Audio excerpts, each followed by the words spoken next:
Onda tinggi te era tutti te in profonda sicura sonda. Onda tinggi te era tutti te in profonda sicura sonda.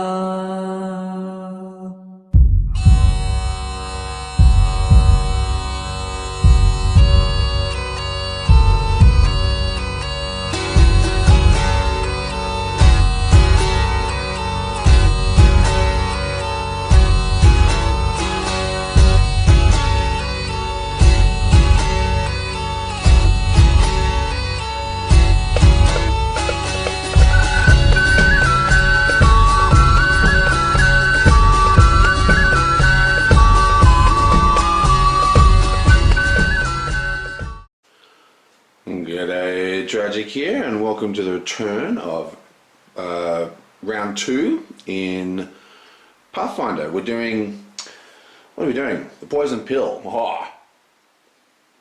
Now, I had a few mistakes last game. I'm not particularly a pro at this game. There's going to be lots of things like, oh, you should have sent that hero to this location because it's got more chance, or that. Like, I don't know the game well enough to do that. Hopefully we'll get through it regardless. There's some pretty helpful people in the YouTube comments giving me hints, and yeah, well, let's keep going. The interesting thing is, though, we did close the village and the cathedral last turn, which is cool because time is such a factor. But it's also bad in a way because they're kind of easy locations, and it's a good place to actually get, items which we'll need as the game progresses. Anyway, so it's Kiara's turn. First thing we need to do is advance the blessing deck. Yoink! And we have dexterity-based combat checks. She's got a healing ability, and she can heal a D4 plus 1. She's got 3 to heal on herself. 1 to heal, 1 to heal, 2 to heal, 1 to heal, 1, 2, 3 to heal, and they're all blessings. So one thing I'm going to do is I'm going to move Kiara to Hask's location and heal him. Yoink! Like so. And her heal ability is, I think we need to reveal a divinity trait, which, yeah, this magic item has a divine trait. Yeah, instead of our first exploration, you just reveal a card with a divine trait, choose a character at the location, and then you shuffle 1d4 plus 1. So that's a yoink. So that's 2 cards. That's not very good. So these are all the same cards, so there's no real point in randomizing it, and then we just shuffle these back in. Now, Lynn actually has 2 blessings in hand, so she's going to discard a blessing of the gods to allow Kiara to explore. So let's get Kiara and yoink, chainmail. This is a Constitution or Fortitude 3. I don't think she has these traits at all. Oh, she does. Actually, she does. She has Fortitude, which is a D6 plus 3. That's pretty good. So she's got a pretty decent chance of getting this. D3. And she's rolling a D6. What do we need? Only need a 3. Bam. Oh, well, 3, 4. I didn't even need to roll, actually. D6 plus 3. She's already got the 3. So bam. That goes into her hand. Yoink. Nice. And now she's got some chainmail armor. She's also got the half plate armor, so she's really stocked up with armor. So I think we're going to actually go again. She's going to use her own blessing of the gods this time. And we're going to pull the next card. Yoink! Battle Axe. Okay. This is a strength melee. Wow, that's a hard one. This is a strength melee 10. We really want to get this Battle Axe. This is a great card. Unfortunately, her strength is a measure. Oh, she does have strength melee. It's a D6 plus 2. She's actually, I guess she's a battle cleric with the mace and everything. Okay, so we've got a D6 plus 2. which means that that isn't actually enough to win that battle axe. But this battle axe, let's just take a look at it. It's a melee slashing two-hander. I assume that means you can't use it. You can't use a shield at the same time or something. I'm not quite sure what that means. For your combat check, reveal this card to roll your strength melee die plus 1d12. Wow, so it's a d12 plus your strength melee. So that's a huge, huge card. I really want to get this. Now, if we actually come over to Lynn, what's this? What was this again? Dexterity base. No, but if we come over to Lynn, she has a Blessing of Torag. Now, this is the first time I've used a unique blessing, but discard this card to add 2 dice to a non-combat strength test, which is exactly what this is. So the way this works is, her strength is 6 and her melee is strength plus 2. Okay, so we've got the thing set up for melee, but what we're going to do is we're going to discard the Blessing of Trog, but only do a strength test, which means we're only testing on the strength, which means we just use 3 dice. And the reason we do that is because we're not actually testing the melee, we're just testing a strength. Now the thing is, we've got, 18 here, and that's a 10, so it's less than 50% chance of getting this as a win, okay? But if we add another dice, then it's a really high chance. It'd be in the high 70s, high 80s or mid 80s or something. So what we're going to do, because I really wanted this battle axe, she is actually completely out of stuff. You've only got 1, so I want them to have 1 blessing each so they can explore. She doesn't have anything to explore.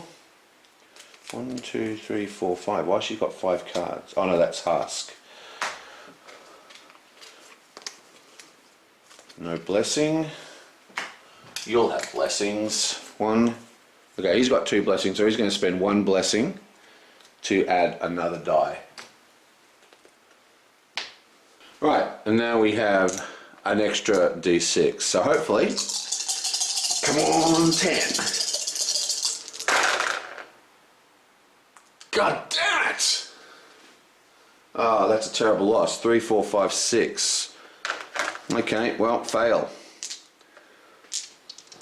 That was an expensive fail. Okay, well, that's the end of that. That was a real shame.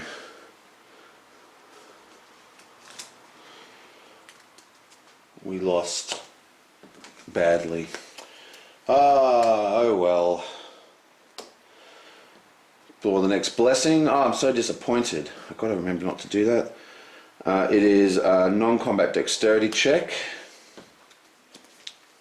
Okay, so Lynn is down here at the closed village house, and she is also going to go up to the general store. Okay, and just like, what's her? She's not going to go there because she doesn't have a heal with her. Actually, I thought she had a healing ability, but she actually needs the cure cards to cast a heal. I think she's actually going to come down here with Sagen and fight in this location. Bam. Take the first card. Yoink. Lightning Touch. Okay, so Lightning Touch is a Intelligence 4 or an Arcane 4, and she has an intelligence of a d6. We're not going to add a card to this, spend a blessing on this. 4, she gets it, yoink. And she's going to discard the dog to explore again. Now she has a crow that can also do it, but the crow is an acquire check, so I think it's a better card, so get rid of that. And I actually forgot to reveal for that check. Oh well, whatever. Bonk. Okay, out comes the next card. Ooh, Collapsed Ceiling. This is a nasty looking... Collapsed Ceiling, it's a barrier. Dexterity, Acrobatics, Constitution and Fortitude 8. It's a veteran elite obstacle. The difficulty to defeat this barrier is increased by the adventure deck number of the current scenario. Okay, so basically what that means is, over there in my box of goodies, you can see all the adventure decks, right? That is the rest of the quest that we're going to be going on. Well, we haven't actually started the quest, we're still just sort of fixing the town up. But that's the quest that we're going to be doing. So this is an 8, but every time, so if I was in this quest here, it would be 1, 2, 3, 4, plus 4, that'd be 12. Still, for now, it is a plus 8, and if you fail the check to defeat by 4 or more, you are dealt 1 combat damage that may not be reduced. If undefeated, leave it up at the location as their first. Okay, so basically it's just, it doesn't do anything particularly nice, it just slows us down, you know. It's the ceiling crumbled and blocked the hallway. Basically, if we fail the ceiling by this collapsed ceiling by less than 4 points, we'll be in trouble. It just does 1 damage, but apart from that, it's just a block barrier. But we are going to pass this with. Okay, so there's quite a lot of, what have we got here? Okay, so we're going to use her constitution to get past this, which is definitely one of the ones, which is a D8. Now, she's also going to reveal her crow, which gives her a D4, and we're not going to pump this because Sagen over here, he has really high dexterity, like a D12 dexterity, and we can use dexterity to beat this in his turn. So let's roll. We want higher than 8. Now we don't have a very good chance of this. 7, 8, 9. Bam! Suck on that! Okay, that's gone. Very nicely done. I'm confused myself. Have I only explored here once? Why did I discard that dog? I'm going to stop this and watch my video. Right, what was I thinking? She acquired the lightning bolt in her first thing.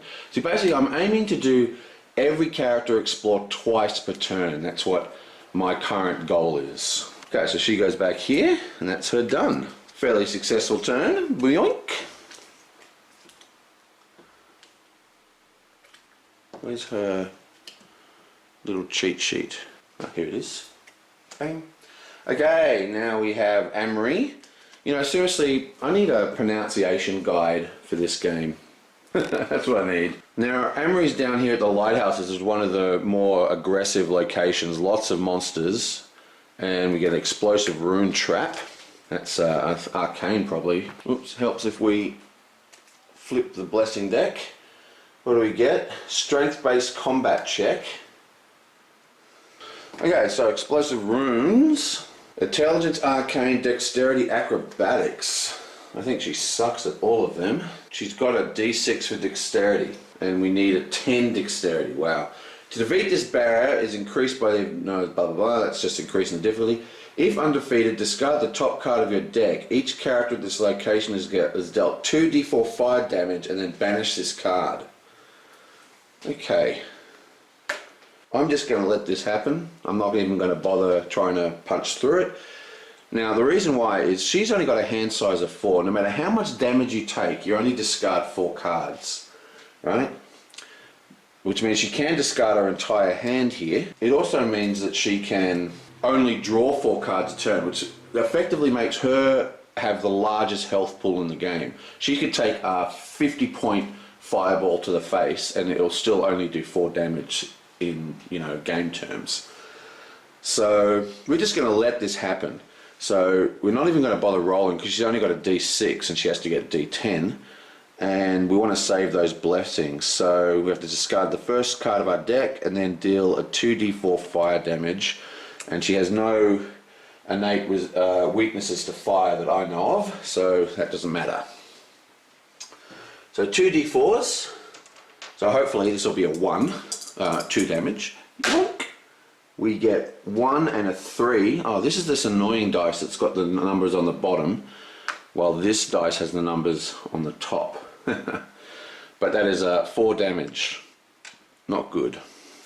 So for starters, we discard the first top card of our deck, which we lose the matlock, and then we've got the wooden shield and the sword. reduce combat damage. So that doesn't work. So she actually loses all 4 of her cards, like we said.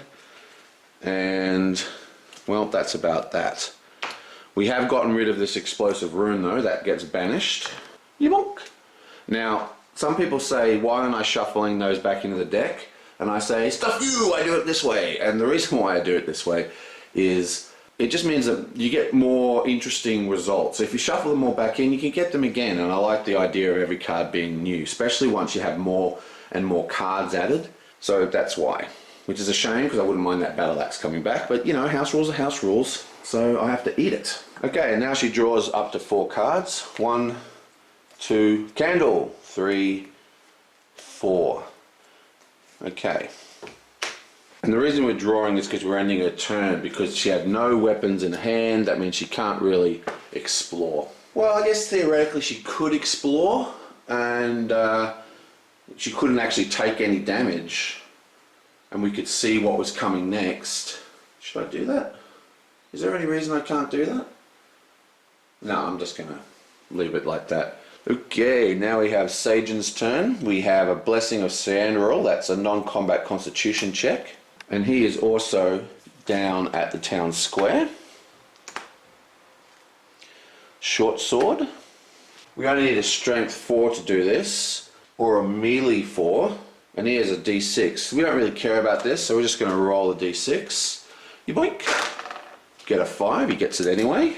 Okay, so, come back. We are going to now discard this spyglass, which is discard this card to examine the top 2 cards of your location deck and put them back in any order. So that's pretty strong.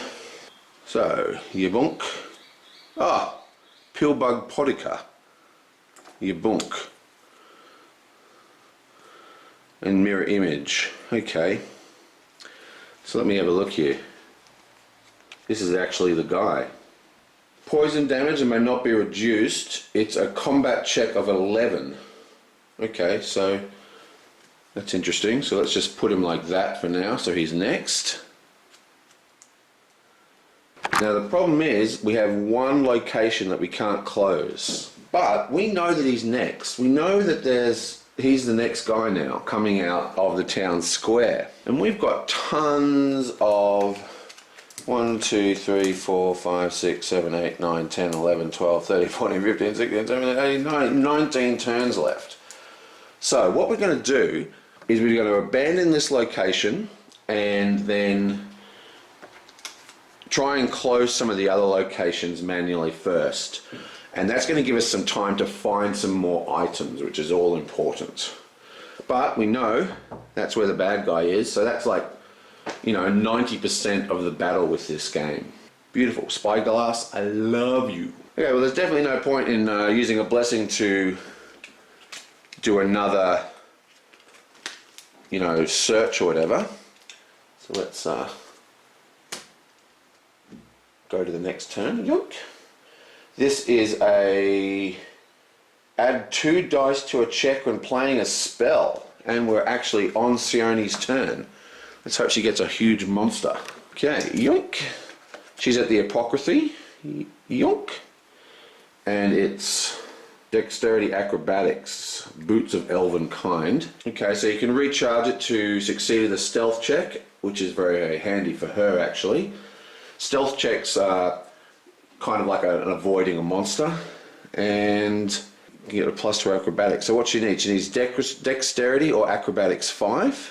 And she has a D8 for this. We're not going to bother bouncing this with a blessing. She gets a 7, which is a pass. Beautiful. Into her hand. And now she does not. Oh, she has a Troubadour. Discard this card to explore this location. Yoink. Out comes another one. Yoink. Oh, it's a blessing, and this is a good blessing. What is this blessing? Discard this card to add 2 dice to a recharge check. All we need, Intelligence, Arcane, or Divine. Now her Arcane is like crazy. It's a D12 plus 2 if I remember correctly. So we should definitely get this. We only need 5. 3 or higher. 6. into her hand. Beautiful. And then she's going to discard that blessing. Yoink. Do another explore at that location. Mending. That's another mending. This is another arcane test, and we only need 2, which means we've already passed it. And we get 7, 8, 9, so that goes into our hand. Nice. Oh, she's so strong. She's on a roll. Okay, so basically, Sagen. We're running out of blessings on the table, but Amiri has one, so she's going to discard that. And we're going to give Sione another explore, and it's the poison trap. Beautiful. I forgot to look up the Apothecary close. That's alright, she can close that, no worries. Okay, so this is Dexterity Disable 5, which I don't think is her best suit. Well, she has a D8 for that, and I don't actually think we have any blessings to pump that at all. I think we're completely out of blessings. Looks like I've forgotten to draw for everybody. I'll have to go through that.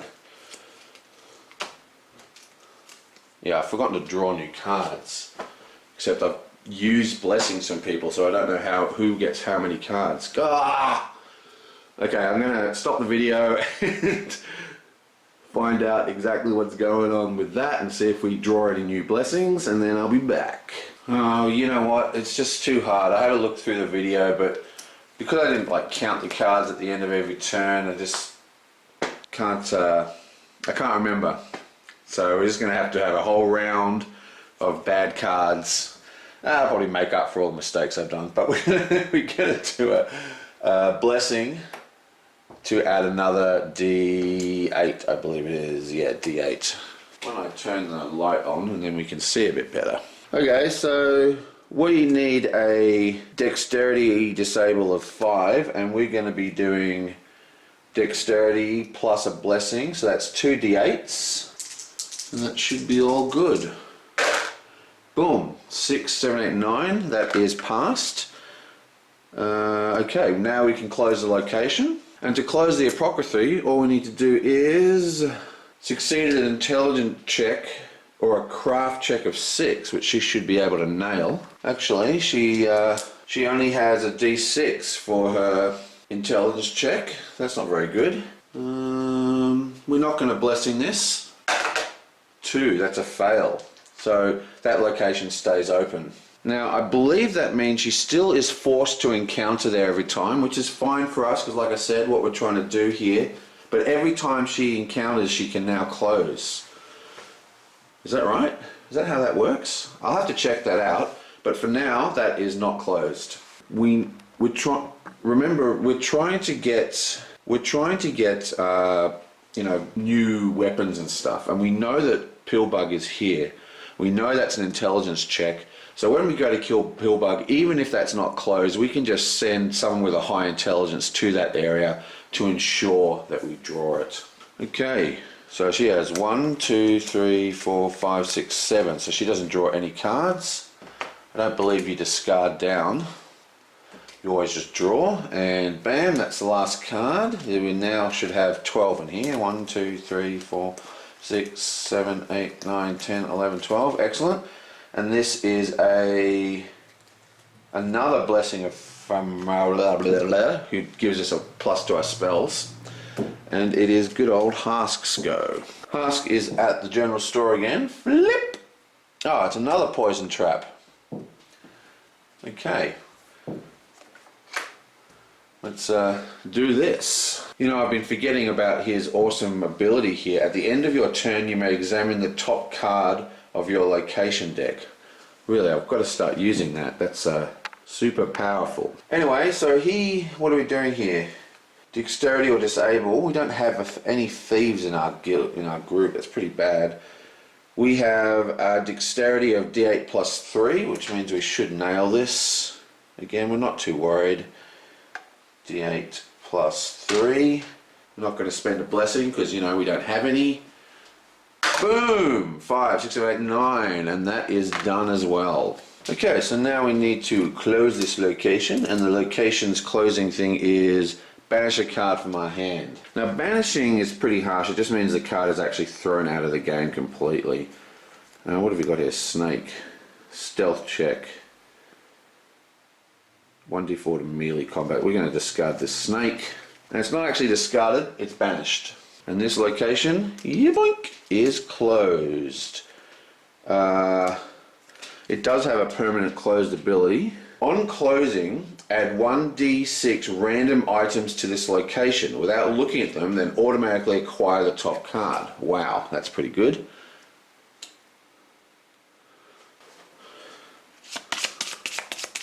Okay, so we want a random d6, was it? Yeah, random d6, that's pretty awesome.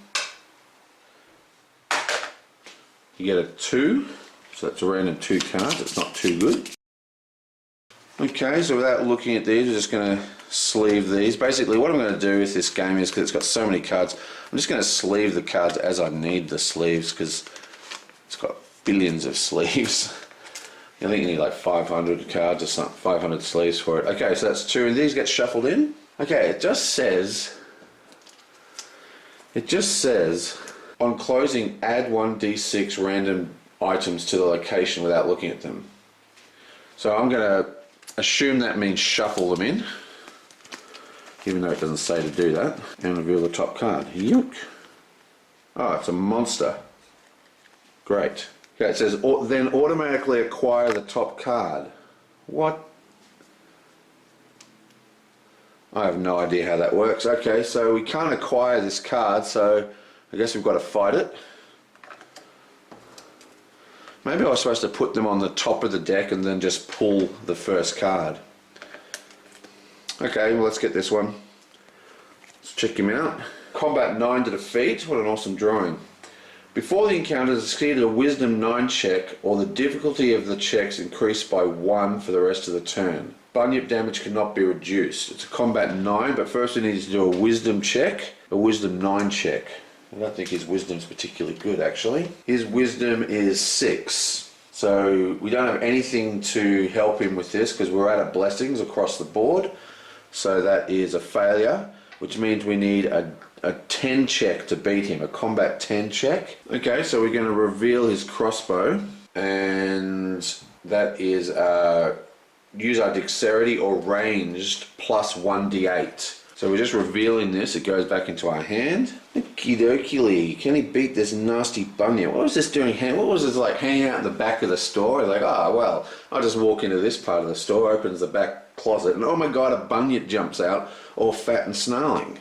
That's just not cool. Okay, so he's going to use his range, which is a d8 plus 3. So he's got that, and he's doing a d8 plus 3.